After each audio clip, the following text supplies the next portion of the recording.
بسم اللہ الرحمن الرحیم اعوذ باللہ من الشیطان اللعین الرجیم بسم اللہ الرحمن الرحیم وبہ نستعین انہ خیر ناصر ومعین رب اشرح لی صدری ویسر لی امری واحلل عقدۃ من لسانی یفقہوا قولی۔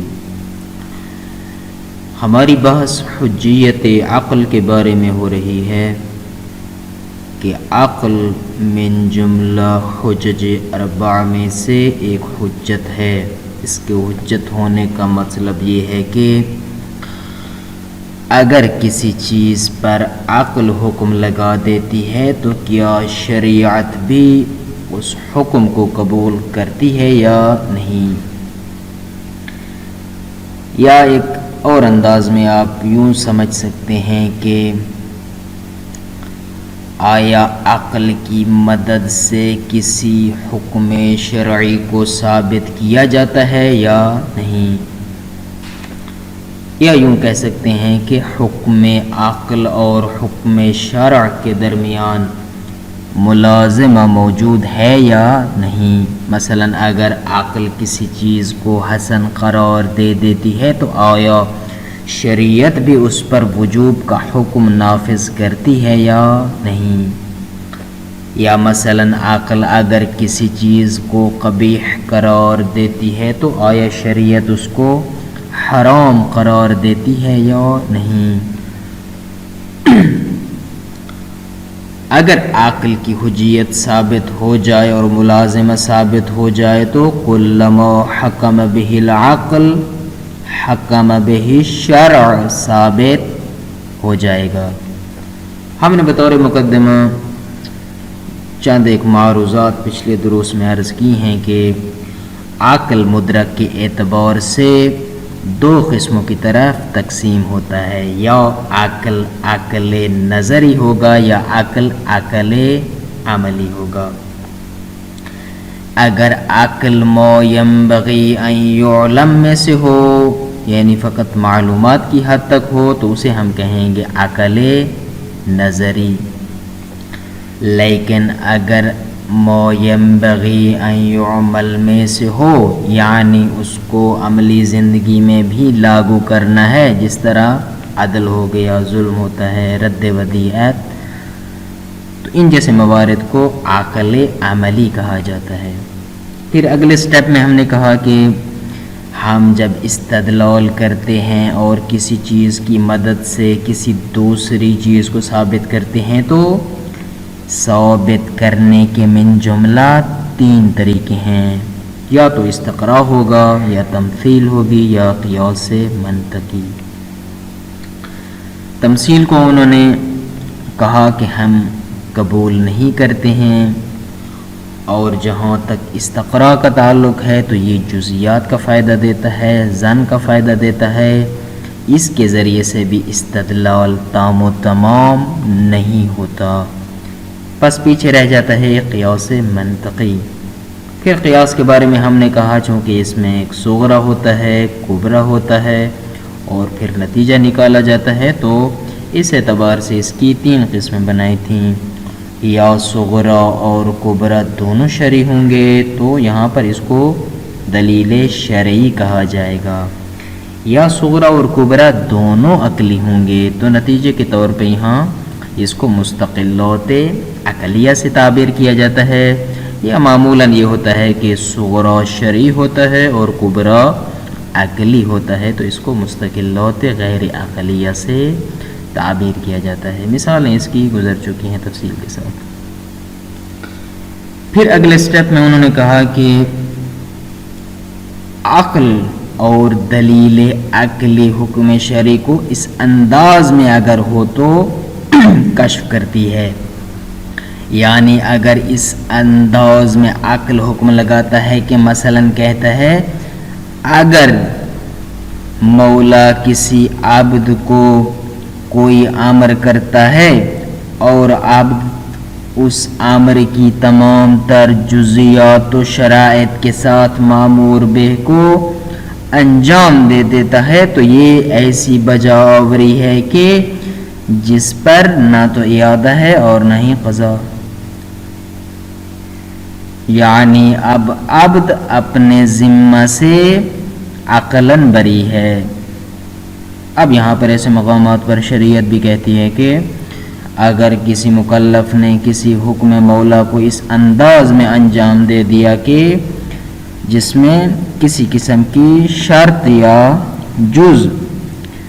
فاقد نہیں ہوئی ہے اور مکمل اجزاء و شرائط کے ساتھ امر انجام پایا ہے، تو نہ داخل وقت میں اعادہ ہوگا اور نہ ہی خارج وقت میں قضا ہوگی، گویا کہ مکلف کا امتثال شمار ہو جائے گا۔ اب یہاں پر جس انداز میں عقل نے حکم لگایا ہے، شریعت بھی ویسا ہی حکم نافذ کر رہی ہے۔ یا مثلا تزاحم کا مسئلہ تھا کہ اہم اور مہم کے درمیان اگر معاملہ دائر ہو جاتا ہے تو عقل کہتی ہے کہ اہم کو مقدم کیا جائے۔ جہاں پر عقل حکم لگاتی ہے وہیں پر شریعت بھی حکم لگاتی ہے کہ مثال کے اندر مثلا انقاذ غریق واجب ہے، ڈوبتے ہوئے کو بچانا واجب ہے، ولو کسی شخص کے مال کے اندر بغیر اس کی اجازت کے تصرف ہی کیوں نہ لازم آئے۔ پھر ہم اصل بحث میں وارد ہوئے کہ جہاں پر مقام اول کو ہم نے پڑھ لیا اور آج انشاءاللہ مقام ثانی کو پڑھتے ہیں۔ مقام اول کا خلاصہ اگر عرض کرنا چاہوں تو فرمایا کہ اگر مورد ایسا ہے کہ جہاں پر عقل موضوع بما ہو و موضوع کو دیکھتے ہوئے اس پر حکم نافذ کرتی ہے بغیر اس کے کہ آیا موضوع کے اندر مصالح موجود ہیں یا مصالح موجود نہیں ہیں، آیا اس کو انجام دینے والا چاہے فاعل واجب الوجود ہے چاہے ممکن الوجود ہے، اس کی طرف نگاہ نہیں کرتی، آیا اس فعل کا تعلق دنیا سے ہے یا آخرت سے ہے۔ اگر موضوع بما ہوا موضوع کی ماہیت پر اگر عقل حسن ہونے کا حکم لگاتی ہے اور وہ کلی بھی ہے اور عام بھی ہے تو اس انداز میں شریعت بھی اس پر ویسا ہی حکم لگائے گی اور کہے گی کہ یہ واجب ہے۔ یا مثلا ایسی ماہیت عامہ کلیہ موضوع بما ہوا موضوع پر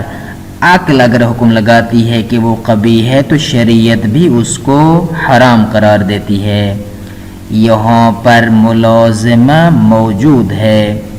یہ ہے امامیہ کا نظریہ، علماء اصولیین اسی نظر کے قائل ہیں، یعنی وہ حکم عقل اور حکم شرع کے درمیان ایسے موارد میں کہ جہاں حکم موضوع بما ہوا موضوع پر ہو ملازمہ کو قبول کرتے ہیں۔ البتہ جہاں تک اشاعرہ کا تعلق ہے تو ہم نے عرض کیا تھا کہ ان کا نظریہ یہ ہے کہ کلما ثبت، انہوں نے کہا تھا کہ الحسن ما حسنہ الشارع وقبیح ما قبحہ الشارع، یعنی جس کو شارع کبھی قرار دے وہی کبھی ہے، جس کو شارع مقدس حسن قرار دے وہ حسن ہے۔ عقل کسی بھی چیز کے اندر ذاتاً حسن و خوب کو درک نہیں کرتی۔ آج المقام الثانی ہے، اس کے اندر جو ہم نے پڑھنا ہے وہ یہ ہے کہ عقل حکم لگاتی ہے کسی شے پر لیکن وہاں پر موضوع کے اندر مصالح و مفاسد کو مد نظر رکھا جاتا ہے، نہ کہ موضوع بما ہوا موضوع۔ پس پیچھے جو ہم نے پڑھا تھا وہ موضوع بما ہوا موضوع تھا، چاہے اس میں مصالح ہوں مفاسد ہوں یا نہ ہوں، ان کی طرف اصلاً توجہ ہی نہیں ہوتی ہے، لیکن یہاں پر معاملہ برعکس ہے کہ یہاں پر موضوع بما ہوا موضوع کی ذات کی طرف نہیں دیکھا جاتا، بلکہ یہاں پر عقل مصالح و مفاسد جو موضوع کے اندر ہیں ان کی طرف نگاہ کی جاتی ہے۔ اب یہ جو مصلحت اور مفسدہ ہے اس کی دو قسمیں ہیں۔ اگر تو مصلحت و مفسدہ ایسا ہے کہ جو عام ہے، یعنی جہاں پر حکم عقل مصلحت یا مفسدہ عامہ کی بنیاد پر حکم لگائے، لیکن ایک دفعہ یہ ہے کہ مصلحت اور مفسدہ جو ہوتا ہے وہ عام اور کلی نہیں ہوتا ہے بلکہ شخصی ہوتا ہے. تو فرماتے ہیں کہ ان دو صورتوں میں جہاں حکم عقل مصلحت یا مفسدہ عامہ کی بنیاد پر حکم لگاتا ہے وہاں پر شریعت بھی اسی حکم کو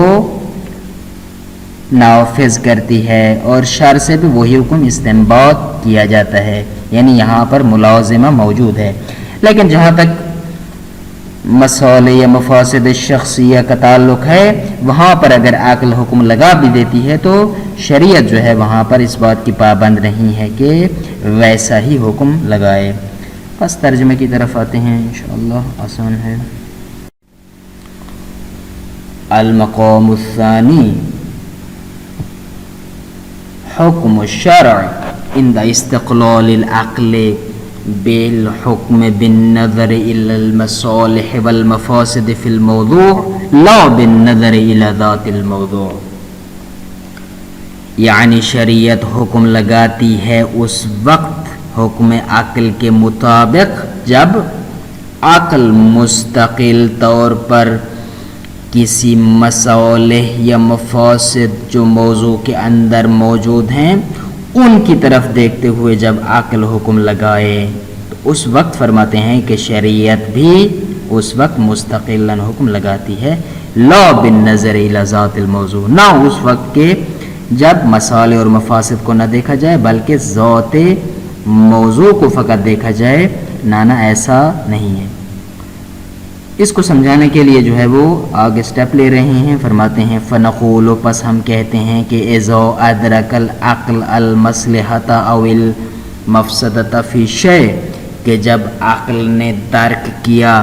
کسی بھی چیز کے اندر مصلحت یا مفسدہ کو، وکان ادراکہ مستندا الی المصلحۃ او المفسدۃ العامتین، اور یہ مصلحت اور مفسدہ جس کو عقل نے درک کیا ہے یہ مفاسد و مصالح عمومی ہیں. یعنی کیا مطلب؟ اللتین یستوی فی ادراکها جمیع العقلاء، کہ مفاسد و مصالح ایسے ہیں کہ جن کو تمام تر عقلاء درک کرتے ہیں، درک کرنے میں مساوی ہیں. اگر مصالح و مفاسد عامہ ہیں اور اس کو عقل نے درک کیا ہے ففی مثلہ، تو ایسی صورتحال میں ان جیسے موارد میں یصح استنباط الحکم شرعی من الحکم العقلی، حکم عقلی سے حکم شرعی کا استنباط صحیح ہے. کیسے؟ مثلا اس کی مثال یہ ہے کہ کاللزوم الاجتناب عن السم المہلک، مثلا ایسی زار کے جو موجب ہلاکت ہو اس سے اجتناب واجب ہے. اب سبھی عقلاء ایک جیسا حکم لگاتے ہیں کہ بھائی اجتناب کیا جائے. وضرورت اقامت الحکومہ، یا مثلا حکومت کو قائم کرنے کے لیے کسی حاکم کا ہونا یہ ضروری ہے. اب یہ سارے عقلاء جو ہے حکم لگاتے ہیں اور کوئی بھی اس میں فرق کا قائل نہیں ہے. بس اگر ایسا حکم عقل ہے تو یہاں پر ایسے حکم عقل کی مدد سے حکم شرعی کو ثابت کیا جاتا ہے. نعم لو ادرک المصلحۃ او المفسدۃ ولم یکن ادراکہ نوعیا،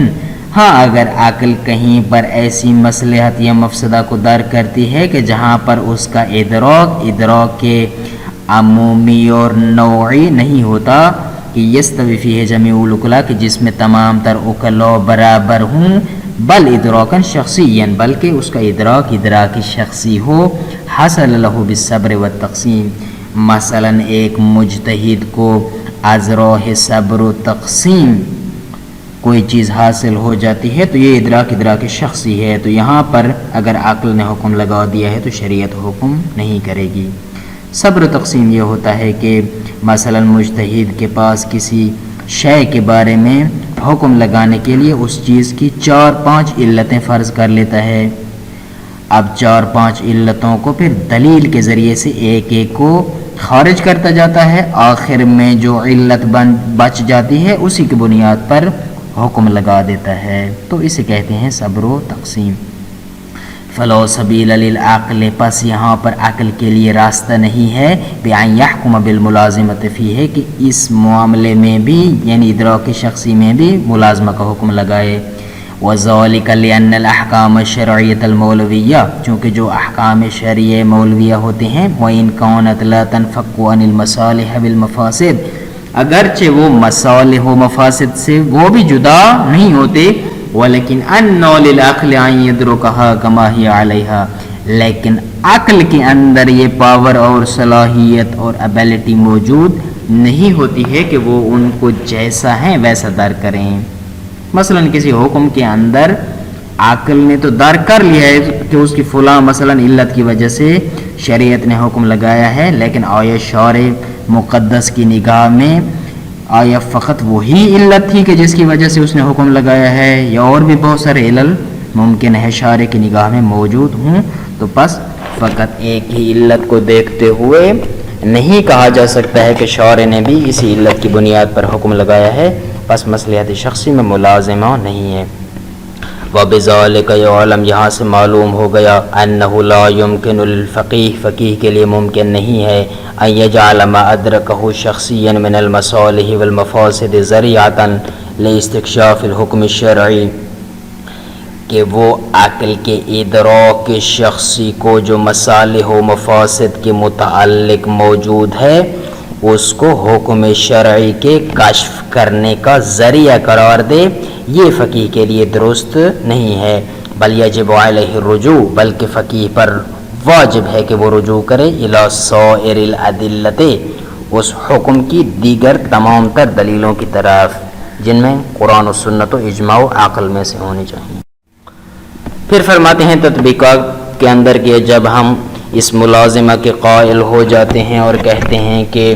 ایک حکم عقلی سے حکم شرعی جو ہے وہ ثابت ہو جاتا ہے، تو اس ملازمہ کے قائل ہو جانے کے بعد کچھ ثمرات جو ہے وہ مترتب ہوتے ہیں۔ پہلا ثمرہ یہ ہے کہ وجوب المقدمۃ علی القول بالملازمۃ بین وجوب الشیء و وجوب مقدمتہ، اگر ہم ذل مقدمہ اور مقدمہ کے درمیان وجوب کے قائل ہو جاتے ہیں اور ملازمہ کے قائل ہو جاتے ہیں تو اس صورت میں ہم مقدمہ کے وجوب کو ثابت کر سکتے ہیں۔ اگر ہم حکم عقل و شرع کے درمیان ملازمہ کے قائل ہو جائیں، مثلا ہم کہتے ہیں کہ ہر وہ چیز کہ جس پر کوئی واجب موقوف ہو وہ خود بھی واجب ہوا کرتا ہے، تو بس اس اعتبار سے ہم جب وضو کی وجوب کو عقلاً ثابت کرتے ہیں تو یہاں پر شریعت بھی کہتی ہے کہ وہ واجب ہے۔ اب دیکھیں اس انداز میں ہم نے اس ملازمہ سے مقدمہ کے وجوب کو ثابت کیا۔ یا مثلاً جب کسی چیز کا وجوب آ جاتا ہے تو اس کی ضد حرام ہو جاتی ہے، اگر نماز پڑھنا واجب ہے تو ترک صلاۃ حرام ہے۔ اگر ہم ملازمہ کے قائل ہو جاتے ہیں تو واجب کی ضد کی حرمت ثابت کر سکتے ہیں۔ حرمت ضد الواجب علی القول بالملازمۃ بین الامر بالشیء والنہی عن ضدہ۔ تیسری تطبیق بڑی آسان کہ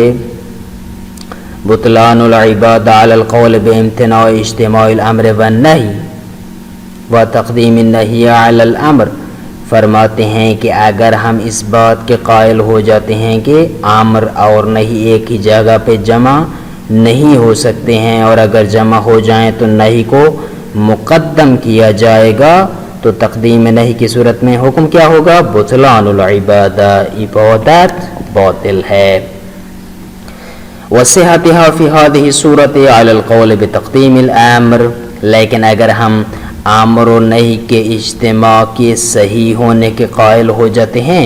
اور قائل ہونے کی صورت میں امر کو نہی پر مقدم کرتے ہیں تو ہم کیا حکم لگائیں گے؟ حکم لگایا جائے گا کہ عبادت صحیح ہے۔ اسی طرح عبادت کے صحیح ہونے کا مطلقاً حکم لگایا جائے گا کس صورت میں؟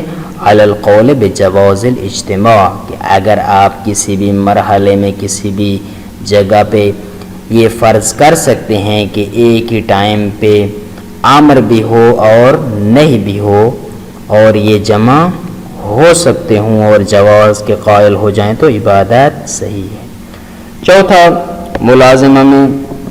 کون سی چیز ثابت ہوگی؟ فساد العبادہ اذا تعلق النہی بها واجزائها وشرائطها واوصافها، فرماتے ہیں کہ عبادت فاسد ہو جائے گی اس صورت میں کہ جب نہیں کا، چونکہ عبادت فاسد تب ہوتی ہے جب عبادت کے اندر نہیں آئے. اب نہیں کا تعلق چاہے اجزاء عبادت سے ہو یا شرائط سے یا اوصاف عبادت سے ہو تو اس صورت میں ہم حکم لگائیں گے کہ عبادت فاسد ہے. اسی طرح پانچویں جو چیز ثابت کریں گے وہ یہ ہے کہ الاتیان بالمامور به مجزن عن الإعادة والقضاء لقبح بقاء الامر بعد الامتثال على تفصیل مر فی محله. فرماتے ہیں کہ اگر ہم ملازمہ کے قائل ہو جاتے ہیں اور مامور بے کو اس انداز میں انجام دیا جاتا ہے کہ جیسا مولا نے فرض کیا تھا تو اس صورت میں یہ مجزی ہے. کس سے؟ اعادہ اور قضاء سے. یعنی نہ اب اعادہ واجب ہے اور نہ ہی قضاء. کیوں؟ چونکہ امتثال امر کے بعد پھر بھی امر کا مکلف کی گردن پہ رہنا یہ کبھی ہے. چھٹی چیز جو ثابت ہوتی ہے وہ یہ ہے کہ اہم کو مہم پر مقدم کرنا واجب ہے کہ جب معاملہ دائر ہو جاتا ہے کہ یا اہم کو انجام دیا جائے یا مہم کو تو اس صورت میں اہم کو مقدم کرنا واجب ہے. صلی اللہ علیہ سیدنا محمد وآلہ.